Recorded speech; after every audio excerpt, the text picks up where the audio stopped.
Bonjour à tous, j'espère que vous allez bien alors qu'on est au début de ce déconfinement. Après plus de 2 mois à être resté à la maison, à devoir faire du télétravail, à ne plus avoir l'école, à avoir dû s'adapter avec tout ce qui se passe dans le monde avec le coronavirus.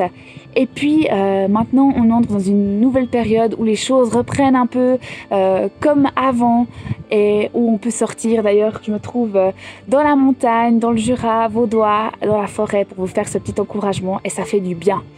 J'avais à cœur de vous apporter quelque chose de très court mais où Dieu faisait que de me parler à propos de ça ces derniers jours et j'espère que ça va pouvoir vous encourager et vous booster à se rapprocher de lui pour creuser ce sujet.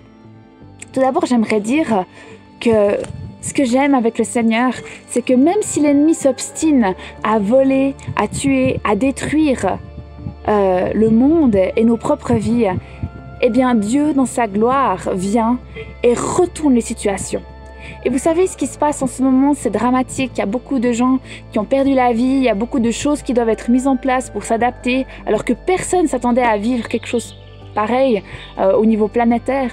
Eh bien, je crois aussi vraiment que Dieu peut prendre cette situation et la tourner à sa gloire. Et je suis sûre qu'il y en a plein d'entre vous qui ont vécu des temps merveilleux pendant ce confinement, des temps inattendus peut-être en famille, des choses que vous faisiez plus en couple et tout à coup ça vous a rapproché. Ou peut-être que vous avez vécu quelque chose de difficile et puis Dieu vous a parlé dans ce temps-là. Je vous dis ça parce que moi-même, ça a été une période très compliquée pour ma part, à me retrouver avec 3 enfants en bas âge, seule, sans relais, pendant plusieurs semaines.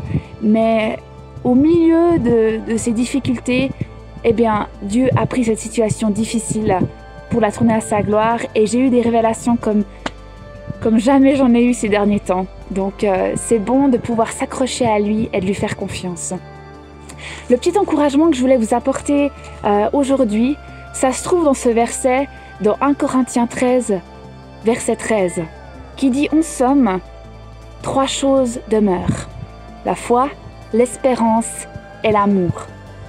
Mais la plus grande des 3, c'est l'amour. » Et vous savez, on est vraiment dans un moment de l'histoire où on ne sait pas ce que ça va donner.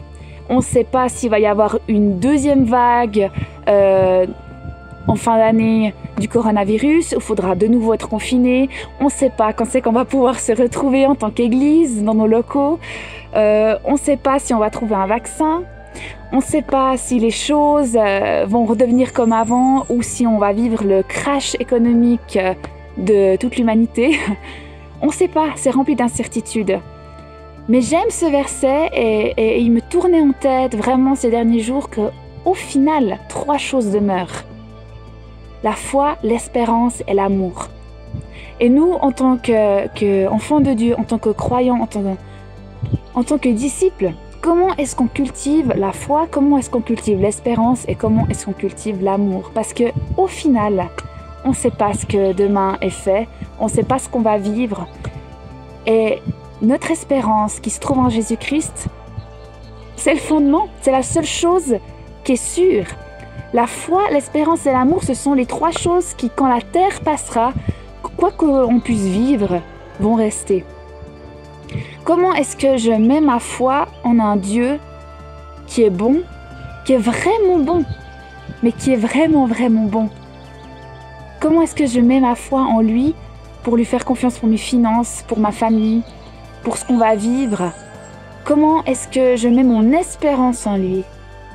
Et comment est-ce que j'aime mon prochain? Comment est-ce que j'aime mon voisin, mes amis, ma famille en ce temps si particulier? Et j'aimerais vous encourager vraiment aujourd'hui à réfléchir à cette question. En somme, ces 3 choses demeurent. Peu importe ce qu'on va vivre sur cette planète, ces prochaines semaines, ces prochains mois, ces prochaines années, peu importe. Ce qui reste, c'est la foi, c'est l'espérance et c'est l'amour. Et c'est ça qui porte du fruit. La foi du juste a une grande efficacité. Notre espérance, elle est dans le Fils de Dieu, qui a tout pris à la croix, qui a porté toute maladie sur lui il y a plus de 2000 ans. Et l'amour, on le sait dans tout le chapitre de 1 Corinthiens 13, sans l'amour, ça n'a aucun sens cette vie. Et comment est-ce que je peux vraiment grandir dans l'amour de mon prochain, grandir dans l'amour pour mon Dieu dans cette période? Et j'aimerais vous mettre au défi cette semaine à vous poser ces bonnes questions, de se dire comment est-ce que ma foi peut grandir, comment est-ce que mon espérance peut grandir, comment est-ce que l'amour peut grandir, parce que c'est ça qui restera. Peu importe ce qu'on va vivre, c'est ça qui va rester en nous. Et d'être très concret, de se dire comment est-ce que la foi, l'espérance et l'amour se manifestent dans mes paroles, comment elles se manifestent, comment ces choses se manifestent dans mes pensées, comment ces choses se manifestent dans mes actes, et qu'on puisse être attentif et ne pas juste être là, les bras ballants à vivre cette vie sans se poser de questions, mais qu'on puisse vraiment se dire « Je veux être intentionnel, je veux être quelqu'un qui est connu pour ma foi, qui est connu pour mon espérance et qui est connu pour mon amour. » Parce que c'est ces trois choses qui porteront du fruit. Et c'est ces trois choses qui donneront ce que le monde a désespérément besoin en ce moment. Le monde est désespéré et a peur du lendemain. Mais nous plaçons notre foi, nous plaçons notre espérance en un Dieu qui ne change pas, qui était le même hier, aujourd'hui et à jamais, et qui donne des solutions, qui guérit encore aujourd'hui, qui fait des miracles, et qui donne cette vie en abondance que chacun soupire, après cette vie que Jésus nous donne, qui nous comble le cœur. Et c'est avec ça que j'aimerais te laisser, parce que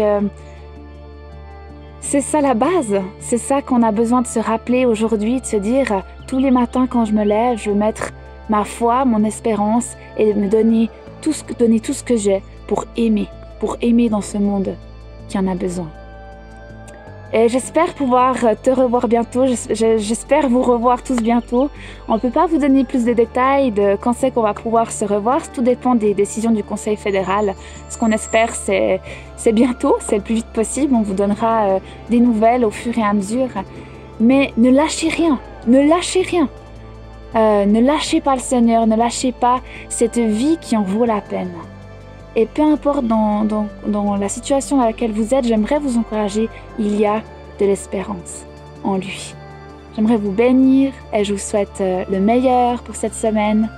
Et je prie, Seigneur, que tu puisses toucher chaque personne qui aura regardé cette vidéo pour qu'on puisse être boosté à bloc de foi, qu'on puisse se remplir et déborder d'espérance autour de nous et que l'amour qu'on manifeste aux autres puisse te faire découvrir à une multitude de personnes.